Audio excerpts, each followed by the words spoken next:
તો મારા કલે જાઓ, જો અહીંયા વર્ગ અને વર્ગમૂળનો એક પ્રશ્ન છે. જ્યારે બધી સંખ્યા એક હોય અને એનો વર્ગ ખોરવાનો હોય ને તો કઈ રીતે ખોરાય ખબર તમને? મારા કલે જાઓ, ચલો હું તમને શીખવાડું. તો મારા કલે જાઓ, અહીં સંખ્યા 3 છે ને, તો ચડતા ક્રમમાં 3 સંખ્યા લખવાની, 1 2 અને 3. પછી ત્યાંથી ઉતરતા ક્રમમાં આવી જવાનું, એટલે 2 અને 1. તો મારા કલે જાઓ, આ આવી ગયો 111 નો વર્ગ.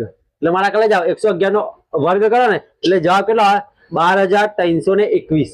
આ રીતે બીજો પ્રશ્ન જો. તો મારા કલે જાઓ, અહીંયા આગળ છે 1 2 3 4 5, મતલબ કે 11111 નો વર્ગ કેટલો થાય? તો મારા કલે જાઓ, જો 1 2 3 4 અને 5, કેમ કે 5 સંખ્યા છે એટલે 5 સુધી ચડતા ક્રમમાં અને પછી ઉતરતા ક્રમમાં, એટલે 4 3 2 અને 1. તો મારા કલે જાઓ, આ આવી ગયો 11111 નું વર્ગ. અને જ્યારે બી બધી સંખ્યા એક હોય અને એનો વર્ગ શોધવાનો હોય ને મારા કલે જાઓ, તો આ રીતે જ સીધો જવાબ આવી જાય. તો મારા કલે જાઓ, આ યાદ રાખજો. અને આ 1111 નો વર્ગ કેટલો થાય કમેન્ટ કરીને કહેજો, જલ્દીથી કમેન્ટ કરો.